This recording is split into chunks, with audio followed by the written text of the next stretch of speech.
What's going on, everybody? I'm Jory Goodman, the Time Teller. So guys, I've been getting a lot of questions lately on just how to travel with your wristwatches. So, we got students going back and forth from college, we got people going on business, and we got people going on vacations. So how do you travel with your watches, assuming you travel with, a couple at a time? Now, that's a very good question. And again, guys, the easiest way to ask me these questions is actually to write to me directly on Instagram at The Simple Consultant. Follow me there. I respond to everyone no matter how long it takes. I get a ton of people writing to me every day, so please be patient. But yeah, write to me there, I will respond. Alrighty, so today we're gonna go over everything you need to know about traveling with your wristwatch. It's 1:18 p.m. Let's get down to business. So when I'm going out of town, I typically like to have two watches with me, a sports watch and a dress watch. A sports watch for my day-to-day activities, maybe I'm going swimming, just something that can handle whatever I'm going to do. And a dress watch, just in case I'm entering some kind of formal occasion, a dinner, maybe a meeting, just something nice and fancy. Now here's the deal, I get a lot of people asking me to recommend a decent leather watch roll, and leather watch rolls are awesome if you're moving from room to room.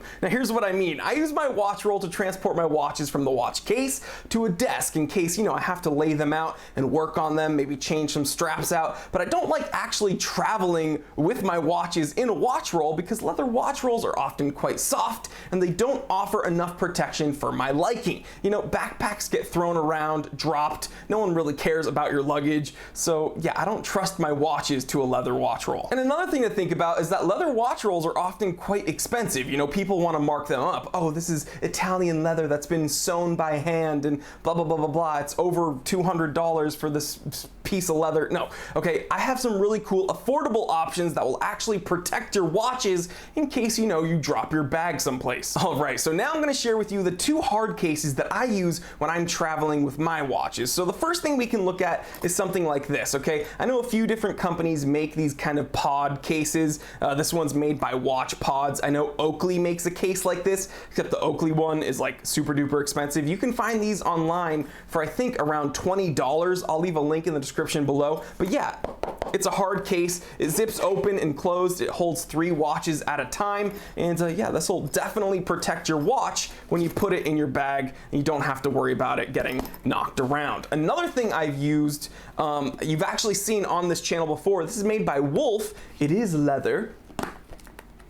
And my favorite part, it has these integrated pillows that kind of caress your watch's crystal, and it applies some gentle pressure to your watches so they don't slide around. And this is actually very versatile. I've used this with some big divers all the way down to my small Cartier tank, and they don't shift around. I've put them in the container and shaken it or shook it, and yeah, the watches don't shift around. So another really good option, and I think you can find this for around $30 online. Again, a link in the description below. But these, super durable, they're hard cases, and your watches are going to be protected. Alrighty, so now that we've looked over some of the physical containers with which to carry our watches, I have a few more tips for you. Now this one's a big one, so listen up, okay? If you're in an airport and you're going through a security checkpoint, never ever take your wristwatch off and put it in the tray when you're going through the checkpoint, okay?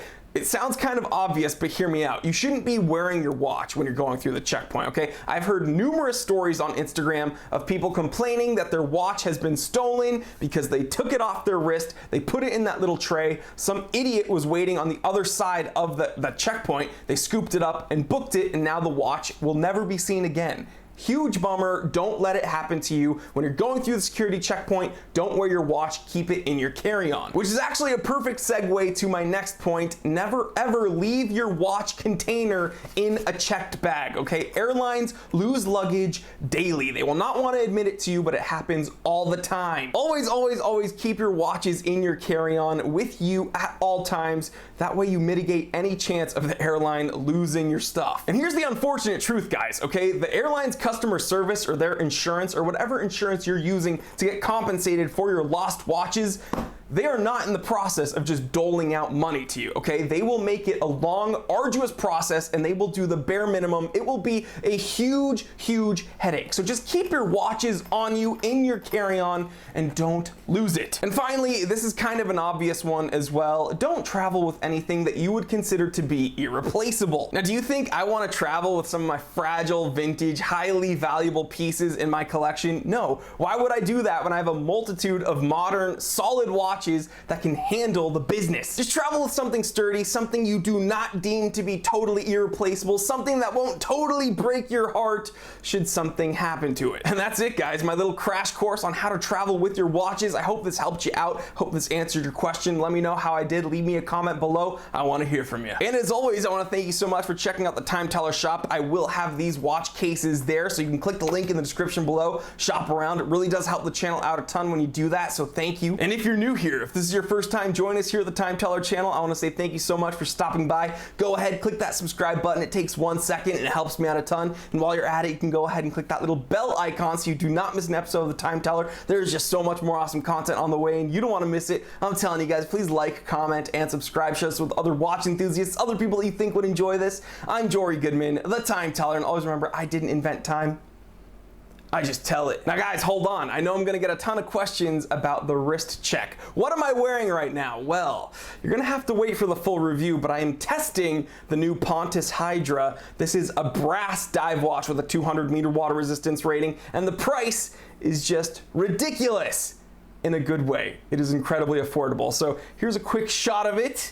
Here's a little close-up of what it looks like. So far, so good, but you'll have to wait for the full review, okay, guys? Get excited, stay tuned, it's coming up.